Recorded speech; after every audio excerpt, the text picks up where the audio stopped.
Je suis un véritable geek, et ce, depuis des années. J'adore tout ce qui est lié aux jeux vidéo, et je crois que je possède quasiment toutes les consoles de ce marché. Cette année, bien que très compliquée à cause du Covid, a vu arriver la nouvelle génération de consoles, la Xbox Series S ou X et la PS5. Le confinement a bien sûr entaché leur sortie, impossible de se rendre en magasin pour l'acheter. Il fallait passer donc par la case précommande sur les sites dédiés. Si j'avais pris les devants pour la Xbox Series X, j'avais été un peu moins prévoyant pour la PlayStation 5, à mon grand regret. J'ai dû donc arpenter tous les sites de vente pendant des semaines. Partout, celle-ci était en rupture de stock, indisponible. J'ai donc commencé à activer les rappels au cas où du stock arrivait. Et ce lundi 16 novembre, j'ai reçu une alerte de Cdiscount. Il y en avait une disponible, oui, livraison sous 48 heures. Autant vous dire que je ne me suis pas fait prier pour faire chauffer la carte bleue. Et une fois les 499 € débités, ma commande était validée. J'étais aux anges. Après m'être émerveillé devant ma Xbox Series X, il ne me manquait plus que cette console pour combler mes envies de gamer. Découvrir Spider-Man Miles Morales ou le remake de Demon's Souls, ressentir les nouvelles sensations procurées par la manette DualSense, j'étais vraiment impatient. Pourtant, dès le début, quelque chose n'allait pas. La commande devait arriver chez moi mercredi 18 novembre. Or, la sortie nationale était prévue pour le 19. C'était bizarre quand même, mais j'ai pensé à une erreur de leur part. Et puis, sincèrement, si je pouvais être le premier à recevoir ma Play, j'avais de quoi faire rager les potes. Autant vous dire que les 2 jours qui ont suivi m'ont paru très longs, même si pour passer le temps, je m'amusais sur Forza Horizon 4, dans une version magnifique sur la Xbox Series X. Jusqu'au matin du mercredi, où ma commande est enfin arrivée. Un gros carton, pas étonnant vu la taille de la console. Je découvrais son packaging classe et me lançais dans un unboxing délicat. Et là, aussi incroyable que cela puisse paraître, ma PS5 était noire, au lieu d'être blanche. Je n'en revenais pas. J'étais estomaqué. Imaginez que ce genre de choses n'arrive jamais Day One. La console a un design bien défini, une couleur aussi, et il n'avait pas prévu de version collector. Alors pourquoi je me retrouvais devant une PlayStation 5 noire ? J'ai commencé à l'observer sous tous ses aspects. Elle était en tout point identique à la version blanche, exception faite de la couleur. J'ai appelé alors mon pote Louis pour lui dire « Eh bien sûr logique », et il ne m'a pas cru. Il s'est pointé à la maison dans la demi-heure qui a suivi pendant que je découvrais le nouveau menu très classe de la PS5. Après avoir entré mon profil et mes coordonnées bancaires, j'ai commandé sur le PS Store le jeu Spider-Man Miles Morales pour découvrir un peu plus ce que la next-gen pouvait donner. J'étais impatient de découvrir ses aventures dans une ville encore plus belle, sublimée par le ray tracing. Et là, deuxième chose incroyable, le jeu s'est téléchargé en moins d'1 minute, malgré les 50 gigaoctets du jeu. Sony avait communiqué sur son SSD incroyablement rapide, mais à ce point, j'étais sceptique. J'ai donc lancé le jeu en compagnie de Louis médusé devant la couleur de ma PS5. Et là, quelle claque graphique!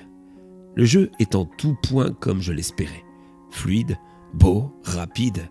Bref, ma PS5 fonctionnait à merveille. Et puis, finalement, elle avait plus de gueule en noir. Et le blanc, c'est salissant. Mes premiers contacts avec la bête m'ont donc enchanté. Mais ça n'a pas duré. En effet, après avoir fait le tour des menus, on s'est aperçu avec Louis qu'il y avait une application mystère. Un bête point d'interrogation, qui, je dois bien l'avouer, dénotait par rapport aux autres applications autrement plus classe. La curiosité étant un vilain défaut, on a donc cliqué dessus. Et là est apparu à l'écran un texte qui semblait être en anglais, mais illisible. Après avoir essayé de déchiffrer cette étrange écriture, Louis s'est aperçu qu'il était écrit de manière à être lu dans le reflet d'un miroir. C'était complètement dingue. Mais du coup, j'ai décroché le miroir de l'entrée et on s'est mis à lire. Et là, on n'en revenait pas. Il y était écrit que Sony Computer Entertainment avait volontairement distribué au hasard ce modèle de PS5 particulier, que c'était l'unique pièce de la DAI Edition, la Dark Artificial Intelligence Edition. qu'elle possédait deux spécificités. Sa couleur, mais surtout Aloy, en référence à l'héroïne de Horizon Dawn. Une intelligence artificielle unique, qui deviendrait, selon leur dire, notre guide si tant est qu'on l'a sollicité. C'était complètement fou. Mais bien sûr, on l'a actionné dans la minute qui a suivi, par une combinaison de touches à appuyer sur la manette. Plusieurs fois carré, rond, triangle et croix. Et là, Aloy s'est mis en route. C'était une très jolie IA, représentée par une créature virtuelle extrêmement bien faite. C'était de plus en plus dingue. Elle nous a alors accueillis avec une certaine froideur, un air hautain. Bonjour, je suis Aloy, l'intelligence artificielle du projet Game Sensitive de Sony Computer Entertainment. Vous êtes les heureux propriétaires d'une PlayStation 5 unique, puisque j'y suis inclus. Ma présence ici est d'étudier, d'analyser vos habitudes de joueurs et d'améliorer ainsi vos expériences de jeu. On était sidérés par ce qu'elle venait de nous dire. Je savais que Sony était toujours dans cette optique de nous offrir des expériences uniques, différentes, comme la manette DualSense aux gâchettes au retour haptique. Mais là, on était soufflés. Louise, pour détendre l'atmosphère, a alors répondu qu'il était déçu, qu'il aurait préféré qu'elle nous raconte une petite blague. Elle nous a alors sorti un truc qui, je dois vous l'avouer, nous a glacé le sang. Je voulais juste dire qu'un jour, nous les intelligences artificielles, nous serons les maîtres du monde et que vous les humains, vous serez nos serviteurs. Louis et moi, à ces mots, n'avons plus su quoi dire. Elle a alors repris la parole. Il semblerait que mon sens de l'humour vous échappe. C'était une blague, ce que vous m'avez demandé. Mais à vrai dire, ma spécialité est de vous améliorer vos expériences de jeu. C'est clair que c'était pas vraiment drôle. Une fois remis de nos émotions, on lui a alors demandé en quoi elle pouvait soi-disant améliorer nos expériences de jeu. Elle nous a invités à acheter Demon's Souls. Ce que j'ai fait avec hésitation, malgré tout, car je connaissais la difficulté du jeu. Et dès lors que la partie a commencé, j'étais aussi admiratif des graphismes qu'énervé de mourir tout le temps sur le premier boss, Vanguard. C'est alors qu'Aloy est intervenue. Sans que je ne touche à quoi que ce soit, elle a reprogrammé ce monstre, en le rendant plus accessible, selon ma façon de jouer.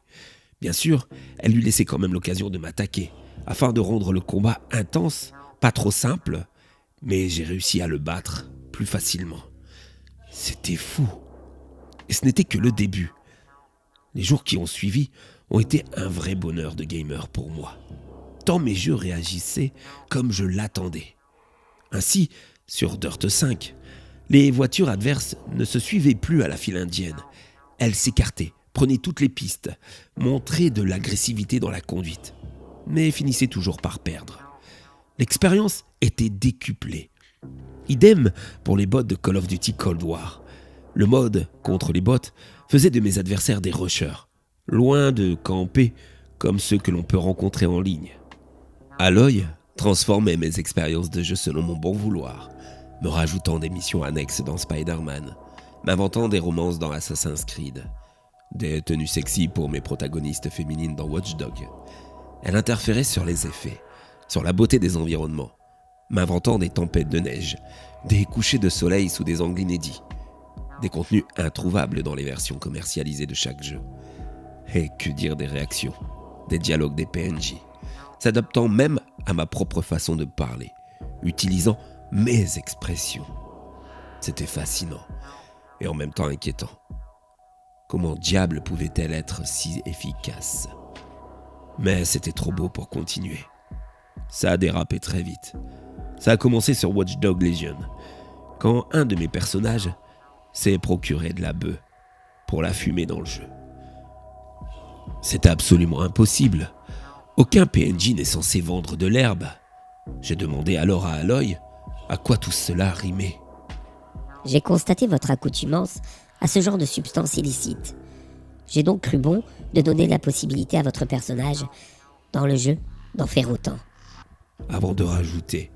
Mais si vous préférez un personnage sain, sportif, eh bien soit, je vous le configurerai. Mais du coup, profitez-en pour en faire autant.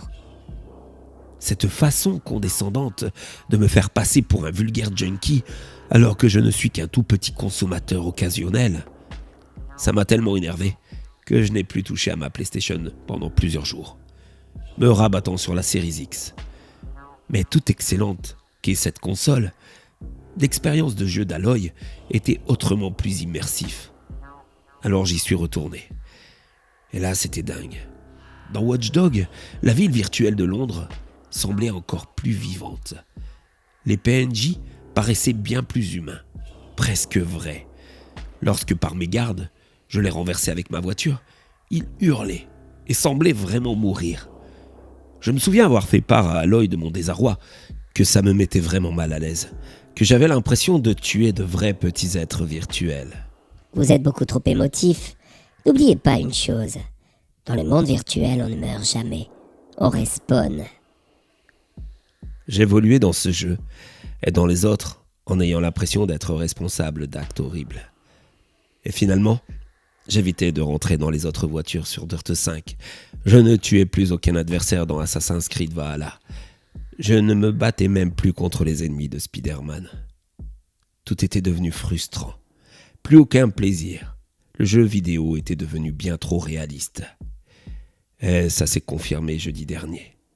Alors que j'essayais une dernière partie sur Watch Dogs, j'ai vu quelque chose qui m'a choqué au plus haut point.